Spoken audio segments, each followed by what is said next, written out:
What is it about this one plant, unremarkable to look at and easy to overlook, that healers across 3,000 years of recorded medicine have reached for again and again when the human mind and heart are most in need?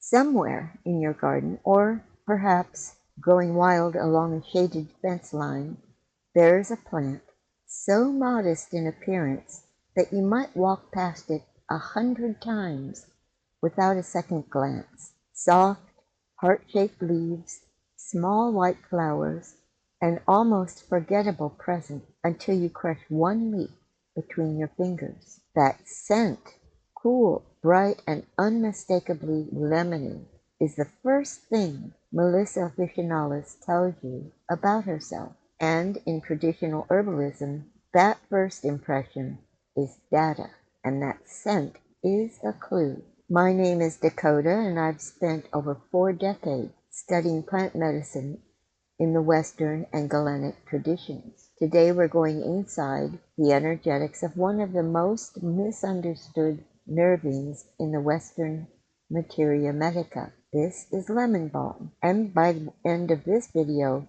you'll never look at it the same way again. Melissa Officinalis belongs to the Lamiaceae, the mint family. The square stem you see is the family's calling card.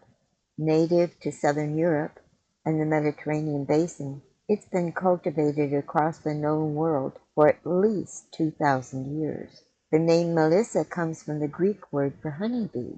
Beekeepers in ancient Greece rubbed fresh leaves inside new hives to attract swarms and to calm colonies already established. The bees knew something. They always do. Paracelsus, the Swiss physician and alchemist of the 16th century, called lemon balm, and I'm paraphrasing, the best herb for the heart. He believed it could fully revive a man if given in the morning. Avicenna, writing in the Canon of Medicine 4 centuries earlier, prescribed it for making the heart merry, for palpitations and melancholic obstruction. And then there's the English herbalist John Gerard. He described it as comforting the heart and driving away all melancholy.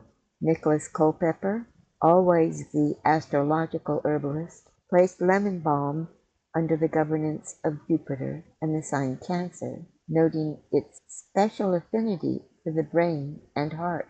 Across cultures, across centuries, one story keeps repeating. This plant is for the heart. Not just the emotional heart, though that too, but the nervous system, the gut, the anxious, racing, overheated mind. And now we need to ask why. For that, we go to energetics. If lemon balm is classified as cold in energetic temperature, why does it have such a profound effect on conditions we associate with heat? Fevers, inflammation, hot, agitated anxiety. We'll come back to this, but first, we need to understand what cold actually means in this framework. In Galenic and Unani medicine, the foundational systems that shaped Western herbal practice for 1,500 years, every plant is assessed on 2 axes, hot to cold and dry to wet. These aren't metaphors. They're functional descriptors of what a plant does to physiological processes in the body. Lemon balm is cold to the 1st and 2nd degrees, according to Galen. What does that mean in practice? Cold plants reduce metabolic activity. They lower the rate of firing in an overactivated nervous system, and they reduce excess secretions driven by heat, the fever, sweating, the racing pulse, the hot flush of agitation. Cold plants are sedative, not in the pharmaceutical sense of sedation, but in the root sense of the word. They make things sit down. This is profoundly important when you understand lemon balm's primary constituency, the people who need it most, the anxious, the overthinking, the heart racing, mind racing, unable to sleep, easily startled, hot-tempered, sensitive type. These are hot presentations, and lemon balm's cold quality meets them precisely where they are. And here's the paradox I promised you, the one that trips up even experienced herbalists. Lemon balm is aromatic. It carries volatile oils. And in almost every other aromatic herb we know, think of rosemary, thyme, sage, oregano, the volatile oils confer warmth. They're heating, stimulating, dispersing. So, how can an aromatic herb be cold and dry? The answer changes how you understand the whole plant kingdom. Lemon balm is dry in its moisture energetics, and yes, it's also aromatic. These two facts seem to contradict each other until you understand that lemon balm's aromatic compounds are carried in what we call a cold, dry, volatile matrix. The primary active constituents, rosmarinic acid, citral, citronellol, linalool, have distinctly cooling, almost refrigerant quality when assessed organoleptically. Smell deeply and you notice it. The lemon note is bright and crisp, not warm and resinous. There's no heat behind it. Compare that to a sniff of thyme or oregano. You feel the warmth in your sinuses almost immediately. The dryness of lemon balm means it tightens, it firms up, it tones lax tissue. And this is why it works well on conditions of relaxed or boggy tissue. Think of atonic digestion, sluggish gut motility, or tissues that have lost their functional tone due to long-standing nervous exhaustion. Lemon balm doesn't moisten or lubricate, it firms and clarifies. In practice, this dry quality is a clinical consideration for constitutions that are already very dry. Think thin, anxious, undernourished, deficient types. You would combine lemon balm with a moistening ally like marshmallow root or licorice. The cold-dry combination is powerful, but it needs this check. The paradox resolves here. Lemon balm's aromatic quality is a surface impression. It hits the nose first, but the tastes beneath the aroma tell the deeper story. Bitter, astringent, sour. These three tastes are each functionally cold and dry. In the galenic model, the aromatics are a surface warmth over a cold, dry foundation. Lemon balm's an aromatic herb with cold, dry, dominant energetics. And these aren't contradictions, they're layers. Taste is information. In traditional systems, taste isn't merely pleasant or unpleasant. It's a physiological signal that tells both the practitioner and the body what's about to happen. For example, bitter. The bitterness of lemon balm is mild but present, especially in fresh plant tincture or when you chew the raw leaf. Bitter taste activates bitter receptors not only on the tongue but throughout the gut, the so-called taste-2 receptors, or TAS2RS, which stimulate bile production, enhance digestive enzyme secretion, and initiate the cephalic phase of digestion. The bitter quality directs lemon balm downward toward the liver and digestive tract. It's astringent. Astringency is the tightening, contracting quality you feel across the tongue when drinking strong tea. It reflects the presence of tannins and rosmarinic acid. Those are phenolic compounds that bind proteins, tighten mucous membranes, and reduce secretion and inflammation. Astringency is drying.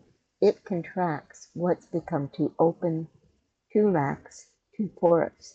And then there's sour. The sour note, a citrus brightness, tells us of organic acids, hydroxycinnamic acids, citric acid derivatives. Sour taste in galenic medicine is cooling and contracting. It supports liver function, aids in the digestive breakdown of fats, and has a mildly sedating effect on the nervous system through its influence on GABA receptors.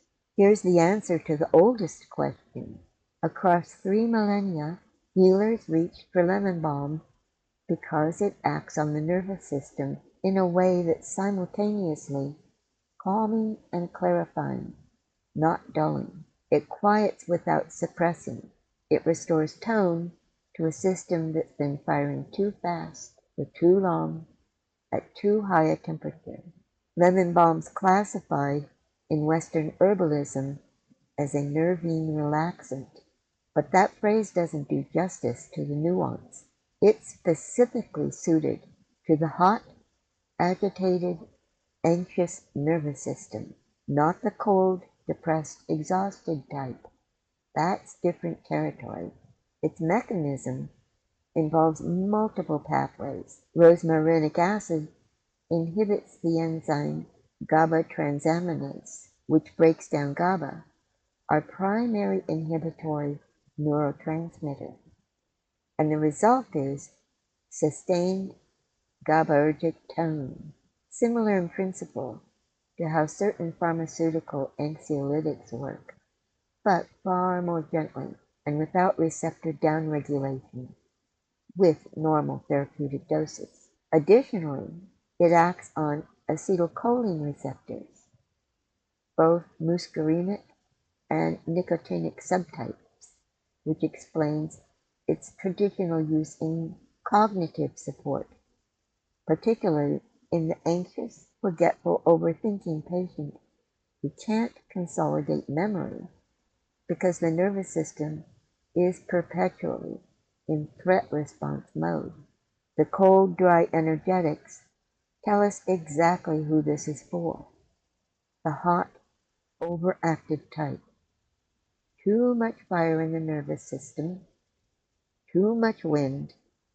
Lemon balm damps the fire and stills the wind without dousing the light. The resolution to our fever paradox is elegant. Lemon balm's cold and therefore perfect for fever, not because it suppresses fever outright, but because it supports the body's own cooling mechanism. It's a gentle diaphoretic. It opens the surface, allows sweating, and then its cold quality prevents the heat from rebuilding too aggressively. It's a cold tool for a hot problem. The system has an internal logic. In febrile illness, particularly viral upper respiratory infections, lemon balm excels through several mechanisms working in concert. Its cold energetics reduce the subjective heat and agitation of fever. Its diaphoretic quality, opening the pores, supporting perspiration, helps resolve the fever phase naturally. And then there's well-documented antiviral activity. Rosmarinic acid and the flavonoids in lemon balm, luteolin, apigenin, quercetin, have demonstrated in vitro inhibition of herpes simplex virus types 1 and 2, influenza A, and several other enveloped viruses. The mechanism appears to involve interference with viral attachment to host cell receptors. This is why lemon balm, lip balm, became one of the most studied topical herbal preparations in modern Europe. German clinical trials through the 1990s showed significant reduction in healing time and lesion severity in recurrent herpes simplex virus 1 cold sores when lemon balm extract was applied topically. Before I wrap this up, here's the bitter truth about bitterness that most herbalists get wrong about lemon balm. They prescribe it purely as a nervine. They think of it as a brain herb, but the bitter taste tells you something different, something that changes your entire prescribing strategy. The gut-brain axis isn't a modern discovery. It's an ancient clinical insight dressed in new language. Galenic herbalists understood that melancholy, what we now call depression and anxiety, was intimately bound to the liver and digestive function. They called the liver the seat of the vegetative soul. Its function determined the quality of the blood, and blood nourished the nervous system. Lemon balm's bitterness tells you it speaks to the liver, and its action as a carminative, relieving intestinal spasm, reducing gas, easing cramping, tells you it speaks to the enteric nervous system, the 100 million neurons lining the gastrointestinal tract. The mistake is prescribing lemon balm only upstairs, only for the brain. Its full power is expressed when you recognize it as a whole axis herb. It works top to bottom, calming the central nervous system, easing the enteric nervous system, supporting hepatic clearance of metabolic waste, and through rosmarinic acid, reducing systemic inflammation that degrades neurotransmitter production in the first place. When a patient comes in with anxiety and irritability and low-grade depression and a hot, reactive, easily overwhelmed constitution, lemon balm isn't a supporting herb, it's the lead. The sour taste confirms this. Organic acids support bile flow and liver detoxification. They regulate the pH environment of the upper gut, essential for optimal enzyme function. Lemon balm, through its combined bitter and sour profile, conducts a quiet orchestration from brain to bowel. Practically, lemon balm is one of the safest herbs in the Western tradition, well tolerated across age groups, including children and the elderly. Its therapeutic window is wide. Standard preparations include fresh plant tincture, preferred by many practitioners for the preservation of volatile constituents, strong infusions made from fresh or recently dried leaf, and topical preparations for herpetic lesions. Dosage in tincture form runs typically from 2 to 5 milliliters of 1 to 3 preparation up to 3 times daily.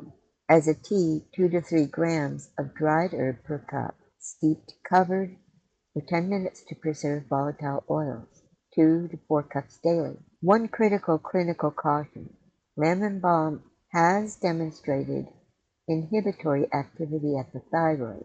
Specifically, it may reduce TSH binding and modulate thyroid hormone levels. So in individuals with hypothyroidism or those on thyroid medication, use with caution and monitor thyroid function.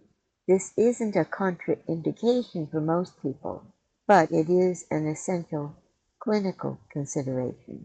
Melissa officinalis isn't a glamorous herb.